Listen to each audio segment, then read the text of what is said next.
Adele, live in London with Matt Lauer. Look who's playing Royal Albert Hall. Yeah.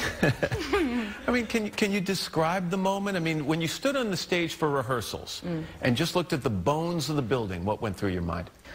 Well, I mean, I've been there a lot, you know, when I was younger, to see shows and stuff, and living in London and being British, but also kind of around the world. It's a renowned venue, do you know what I mean? Everyone kind of knows of it, or they've at least heard of it. So, yeah, it gave me complete shivers, and it was a moment I'll never forget. So were you nervous when you actually stood up on stage with the crowd there?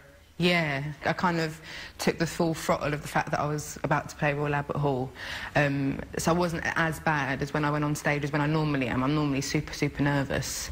But with the crowd there, it was incredible. It was scary. It's symbolic of the year, though. I mean, when you really think about it, that is a major career accomplishment for any artist.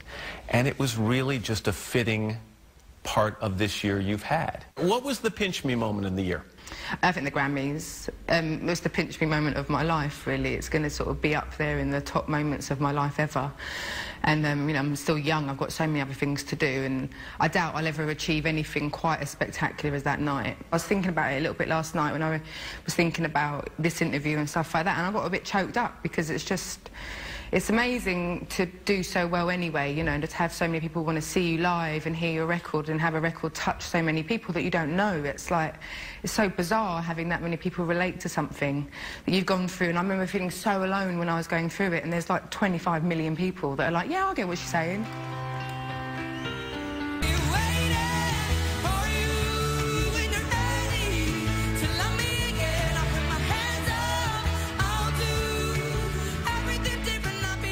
Entertainment Weekly did an issue where they said, here are the 30 greatest artists right now. You were number one. And it's nice to smile at, but is it possible to live a little in the shadows even when that kind of adulation is being heaped on you? I think I'm doing a pretty good job of it at the moment. It is a bit hard, especially sort of, you know, like after the awards this year. It was really horrible. The press were outside my house all the time. They're going through my rubbish, harassing all of my family, had paps camped outside my 65-year-old nan's house, and, you know, throwing stones at her windows and stuff like that. Do you ever wonder what they're looking for, what story they're trying to figure out? I don't know. I mean, I would have thought that every kind of bit of juice on me's come out by now, do you know what I mean? And I think they're always a little bit like, hang on, there's not really any juice on this girl, surely that's not possible.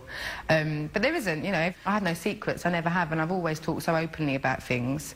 So I don't know what they're looking for. But I mean, it has started to calm down now, and I have had to become a complete recluse in order for that to happen.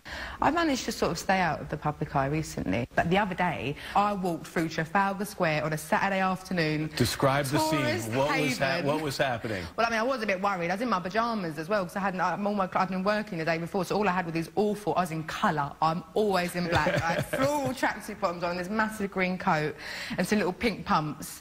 And so wait a second, nobody recognized you? Nobody recognised me. A couple of people looked round, but they were like, no, she's in colour. And what would she be doing walking through, like, you know, a packed Trafalgar Square on in Saturday? pyjamas? In pyjamas.